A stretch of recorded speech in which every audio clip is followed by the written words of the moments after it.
ನಮಸ್ಕಾರ, ವಿಟಿವಿ ಬೆಳ್ಳರಿಗೆ ಸ್ವಾಗತ. ನಾನು ನಿಮ್ಮ ಸುಚಿತ್ರ. ಹಲವಾರು ಮನೆಗಳಲ್ಲಿ ಇನ್ವರ್ಟರ್ಗಳಿವೆ, ಆದರೆ ಅದನ್ನು ಬಳಸುವಾಗ ಈ ತಪ್ಪುಗಳನ್ನು ಮಾಡಬೇಡಿ. ವಿದ್ಯುತ್ ಕಡಿತದ ಸಮಯದಲ್ಲಿ ಅವು ತುಂಬಾ ಉಪಯುಕ್ತವಾಗಿವೆ. ಆದಾಗ್ಯೂ ಇನ್ವರ್ಟರ್ಗಳನ್ನು ಬಳಸುವವರು ಕೆಲವು ತಪ್ಪುಗಳನ್ನು ಮಾಡಬಾರದು. ಇದು ಗಂಭೀರ ಸಮಸ್ಯೆಗಳಿಗೆ ಕಾರಣವಾಗಬಹುದು. ಯಾವ ತಪ್ಪುಗಳನ್ನು ಮಾಡಬಾರದು ಎಂಬುದನ್ನು ಈಗ ತಿಳಿಯೋಣ.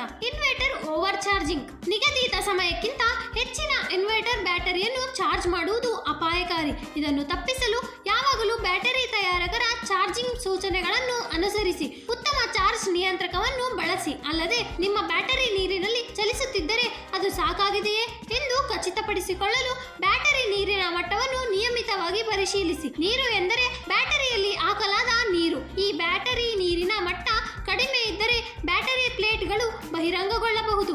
ಇದು ಬ್ಯಾಟರಿಯೊಳಗೆ ಶಾಖವನ್ನು ನಿರ್ಮಿಸಲು ಮತ್ತು ಸ್ಫೋಟಕ್ಕೆ ಕಾರಣವಾಗಬಹುದು. ಅದಕ್ಕಾಗಿಯೇ ಕಾಲಕಾಲಕ್ಕೆ ಬ್ಯಾಟರಿಯಲ್ಲಿನ ನೀರನ್ನು ಪರಿಶೀಲಿಸುವುದು ಅಗತ್ಯ ಎಂದು ಅನೇಕ ತಜ್ಞರು ಹೇಳುತ್ತಾರೆ.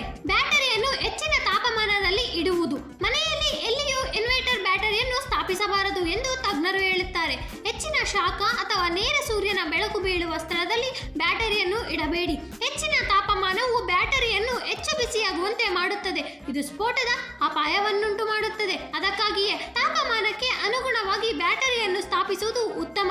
ಬ್ಯಾಟರಿ ತಯಾರಕರು ಒದಗಿಸಿದ ಎಲ್ಲಾ ಸೂಚನೆಗಳನ್ನು ಅನುಸರಿಸಿ. ಬ್ಯಾಟರಿಯನ್ನು ಸರಿಯಾಗಿ ಬಳಸುವುದು ಹೇಗೆ ಮತ್ತು ಅದನ್ನು ಹೇಗೆ ಕಾಳಜಿ ವಹಿಸಬೇಕು ಎಂಬುದನ್ನು ಇದು ನಿಮಗೆ ತಿಳಿಸುತ್ತದೆ. ಅಲ್ಲದೆ ಬ್ಯಾಟರಿಯಿಂದ ಯಾವುದೇ ಅಸಾಮಾನ್ಯ ವಾಸನೆ ಅಥವಾ ಶಬ್ದ ಬರುವುದನ್ನು ನೀವು ಗಮನಿಸಿದರೆ ಅದನ್ನು ತಕ್ಷಣವೇ ಅನ್ಪ್ಲಗ್ ಮಾಡಿ ಮತ್ತು ವೃತ್ತಿಪರ ಎಲೆಕ್ಟ್ರಿಷಿಯನ್ ಅನ್ನು ಸಂಪರ್ಕಿಸಿ.